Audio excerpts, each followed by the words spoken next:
Welcome to the Subjective Professor podcast, where we reject coercion and hypocrisy. This is episode 31, and we're going to do an innovation how-to with some examples. Basically, it's a dummy's guide to innovation when one is not really that creative. And so if you've ever watched the TV show Shark Tank, where entrepreneurs, young entrepreneurs who are just starting out, they have sort of an idea that they're already practicing, put into practice, they're already selling products, but they want to upscale. They want to grow their business. And in order to do that, they need a lot of investors. And so they pitch their idea to people who have lots of money, who may invest in their company, in their business idea, and help it to grow to make even more money. This used to be something that people sort of understood. This is the process, and it was much more vibrant. But because of the growth of the university and the university taking over a lot of the energy of the youth, right? People, instead of going into careers, pursuing business, they go to school, they go to college, where entrepreneurial dreams die, right? And a lot of people who go to college, they are trained to work for the government. Like if they do have ideas that they think would be great for society, well, they're encouraged to go work for the government, work for some bureaucracy and share their ideas there, which of course goes nowhere. And if it does get any kind of traction, is turned into regulation, which essentially oppresses people. So what I want to discuss here is basically the next step after you recognize what your mental box is. And the box I went over and explained in episode 20 and 21. But if you realize what is holding you back from better ideas, more information, once you realize that and you can move beyond the walls of your box, well, what do you do now? How do you resolve those issues before you, which you perceive as problems? But now you have information, you have so much more information. So now you can solve that problem, but then how do you do it? I used to teach this method in all of my classes when we had a crossover with the business school. And so even though I taught in the humanities, they tried this experiment where some of the humanities professors would try to bring a practical aspect to this so-called critical thinking that they were teaching everybody, which I never did, actually. I thought I was doing critical thinking, and it turns out I was not, or maybe I was the only one doing it right. But in any case, and so a lot of professors some professors who wanted to try to explore practical application of all these theories, these ideas, these grandiose ideas that they were coming up with, which sounded awesome in the classroom. So how would they formulate it into an actual real world project or / business idea? And so I used to teach this, and the best idea I think that we came up with, or that my class came up with, and will forever be burned in my memory, is smoker-friendly student housing. Smoker-friendly student housing. Now, you might not think that that's such a great idea, but it was only a month or so after our campus went smoke-free. In other words, nowhere on campus, not even outside in front of a building, were you allowed to smoke. Like there was no place, like there wasn't a smoker room or a smoke building or anything. All of the dorms, all of the buildings, you weren't allowed to smoke. And it seemed sort of common sense, I guess, to a lot of people that smoking is hazardous to your health. I mean, who still smokes even after all of the evidence and all these people that talk about lung cancer and how dirty it is and things like that? I personally do not smoke, but I was having a conversation with a student of mine, and we were sort of brainstorming. I guess he was he was like struggling with the prompt, and no one had to do it, but I just thought I'd kick around some ideas with him. And I said, so, uh, are there any issues in your life? Are there any problems in your life that you're struggling with? Because that's how you start. You don't look at all of these world global problems and say, how am I going to solve it? You start with yourself. And so I asked him, what is he struggling with? And he's from the Middle East. He was from the Middle East. And he began to explain to me that he keeps getting evicted from all of his apartments. And I was like, wow, why are you getting evicted? And he goes, well, because in the Middle East, hookah is part of the culture. If your friends come over, you do hookah. And, I barely understand what hookah is. To me, I always thought they were glorified bongs, but it turns out that hookah has maybe it's related somehow to smoking marijuana, but it's not. It's just tobacco smoking. And you all kind of sit around this device. I'm sure you know what a hookah is better than me, but the problem is it's still smoking. And when they would do hookah, the smoke would set off the fire alarms, and they would get in trouble. They broke the contract, and so they would get evicted. But he couldn't stop, right? And so what he would try to do is disconnect the smoke alarms, which was very bad. He got busted for that, got evicted again. He started doing the hookah in his bathroom, right? Because there's a fan in there. And I would imagine 3 or 4 guys sitting in the bathtub doing hookah in the bathroom and trying to have that little fan suck out all of their smoke. He got busted doing that, and they got evicted again. And he's like, I'm running out of places to live. And so I said, what would be kind of awesome, because he was from Saudi Arabia, and I just naturally assumed I was being a racist, and I stereotyped him. And I said, hey, you might have some money, but you and your friends collectively could put your money together and basically buy one of these buildings and turn it into smoker-friendly student housing. And so I emphasized the student housing part, because if it's a dormitory, then it would be on campus under control of the school, but student housing would just be just off campus and would not be bound by the rules of the campus.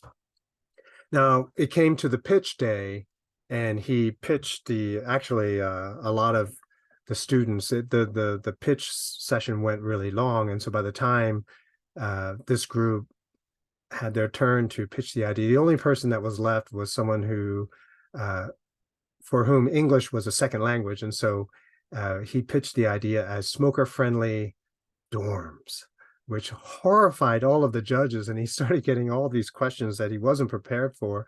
It's like, you realize that the campus went smoke-free, and he goes, well, yeah, but you guys are discriminating against smoking students, which didn't make it any better. It was pretty hilarious. Everyone in my class could see the unfolding nightmare and the confusion on this person's face. He was like, what am I saying wrong that's getting you so angry? So obviously it did not place. It didn't win the competition.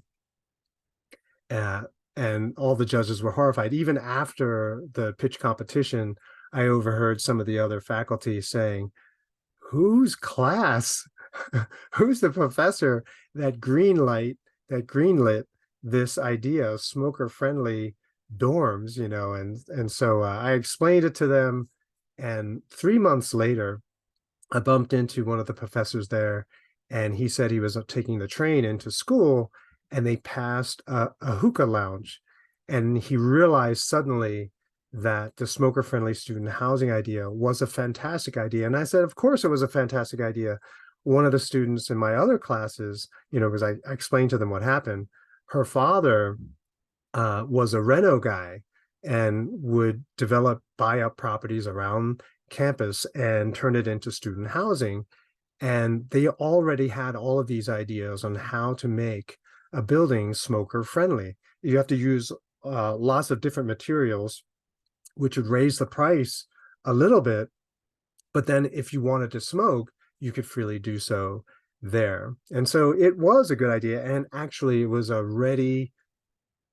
business ready idea that someone already ran with. I wish I could, I stayed in touch with her so that I could figure out if they actually ever did it. But another idea that someone came up with was beach chair and parasol rentals. So a lot of times you go to the beach, you don't have beach chairs or parasol, and so you're just laying on a towel. But what if you, and all of the, and where we go generally in New Jersey, the beach chairs and parasols belong to one of the hotels or, and so you can't use them. And so he was like, wow, what if you had a service where you can call ahead and they would set it up for you, et cetera, et cetera.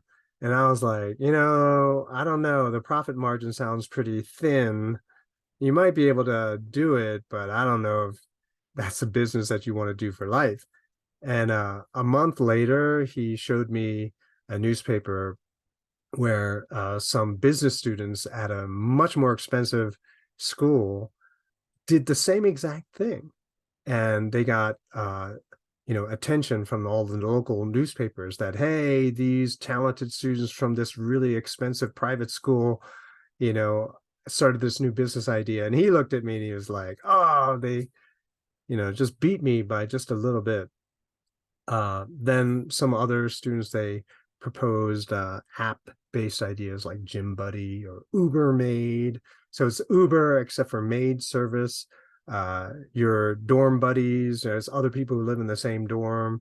Their rooms are dirty, but they don't want to clean it up, so they can hire someone else who lives in the dorm to come and clean up their room. These kinds of ideas. And so basically, the ideas that came out of my classes started with their own personal problem. What are they struggling with, and how might they resolve this problem?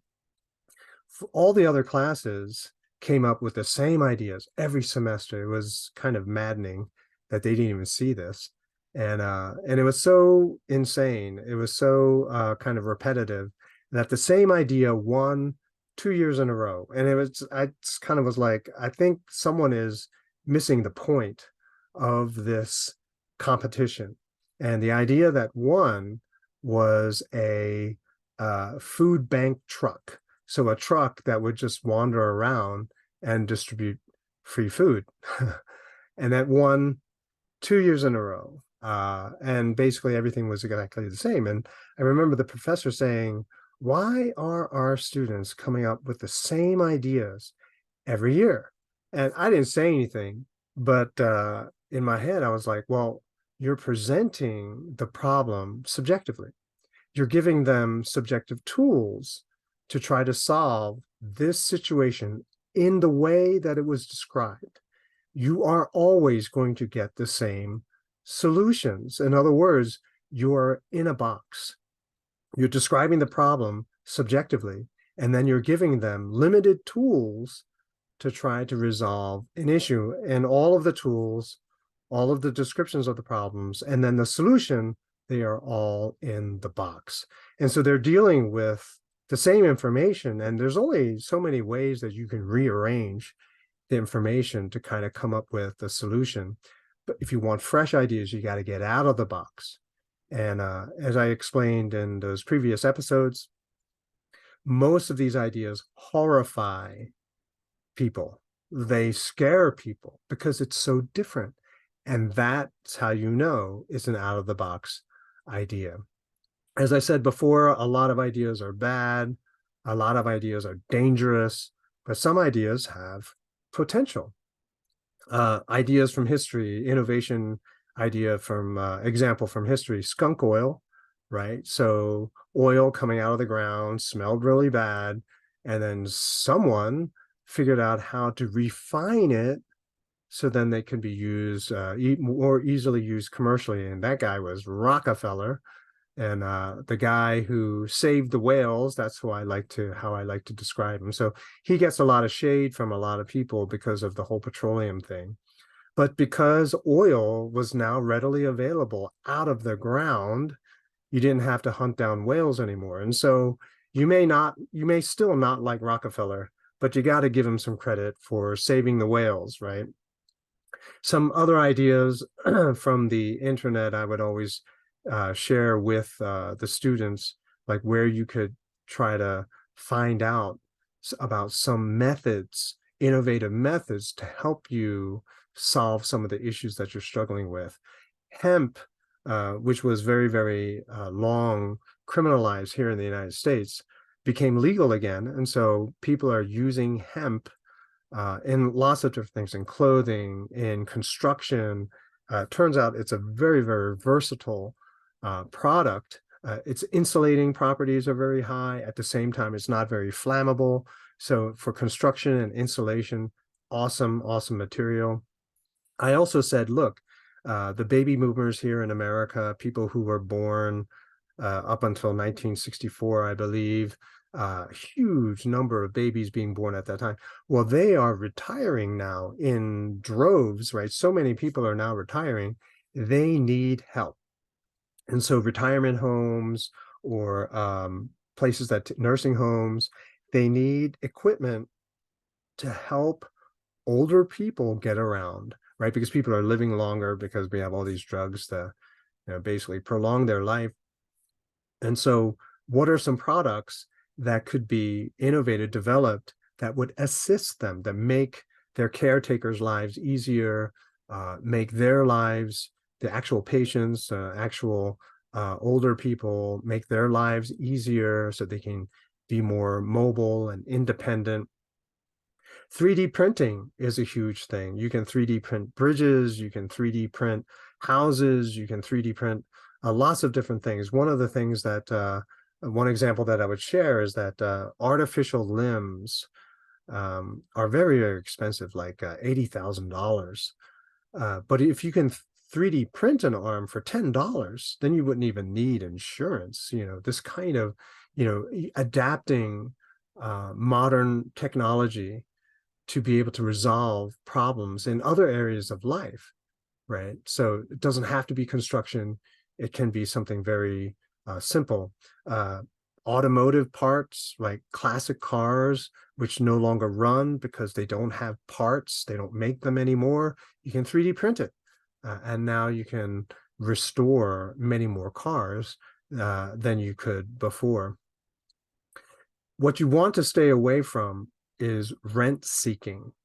And rent seeking, the term is bad, but I didn't make it up. It's this phenomena where you are going to enter a contest to win money that you've already put in, right? So basically the government says, hey, we need a new jet fighter. Hey, we need a new rocket ship, whatever. And so they basically start a contest. And so you have all these people fighting and spending all this money to try to win the bid. And so in the end of it all, you have lots of wasted money. Give an example. Sometimes there's a library prize that is offered at our school. So all these students, they have to write a research paper 10 pages long to try to win $1,000. Okay. So I said, well, what if you had 100 students spend 20 hours each trying to write this awesome research paper that's 10 pages long? So each of the 100 students, let's just say for simplicity's sake, they work, let's say 20 hours. So 100 students times 20, that would be total 2,000 hours. And let's just say that if they got a job instead of writing this paper, got a job that paid them $10 an hour, that's $20,000 of work for $1,000 prize. Do you see? And that's rent seeking. Rent seeking sounds, for the person who wins it, sounds like a great idea, but the problem is that there is so much wasted effort. It would have been better if you just gave that prize to that person right from the very beginning. So rent seeking ideas are not innovative ideas, right? Someone dangling a prize and say, I'm incentivizing people to come up with a great idea for this. Well, who's to say that people need that solution? People are struggling with that situation. Who's to say? And so rent seeking is that problem. It's a phenomenon. Someone says, hey, we should do this and let's offer some money for people to research it. But if there's not really a need, in other words, you invented the need because you thought it was a great idea, then it's just basically wasted effort. So what we want is maximum freedom for even startups, people who have very little money, to be able to at least begin their idea, try to play around with that idea. The way we have it now, you have all of this corporate corruption, and unless you have lots of financial banking, unless your idea is politically popular with certain people, it's never going to get off the ground.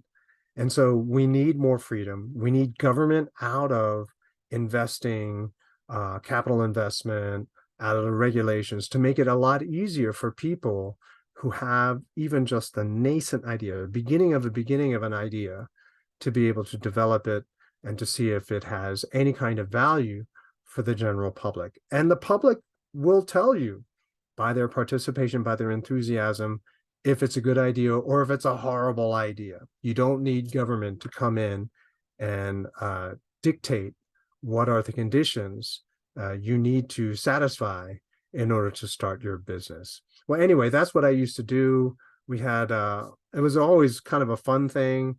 People got to try out, and people began to realize that no, sometimes you come up with an innovative idea and you are the only one who benefits from it because it's your own personal problem. But I always encourage them, you should stick it on the internet, because people who have the same problem, like maybe there's 1,000 people in the world who have the same problem, they're going to Google and they're going to look for your solution. So sometimes even sharing the idea for free will greatly benefit other people because of the time you set aside getting out of your box and coming up with an innovative solution. Hopefully that made a little bit of sense. I tried to squash a lot of stuff in a small period of time, but hopefully that made sense to you, and it was kind of fun and maybe gave you some inspiration or ideas on how to solve your own problems. I will see you in the next episode.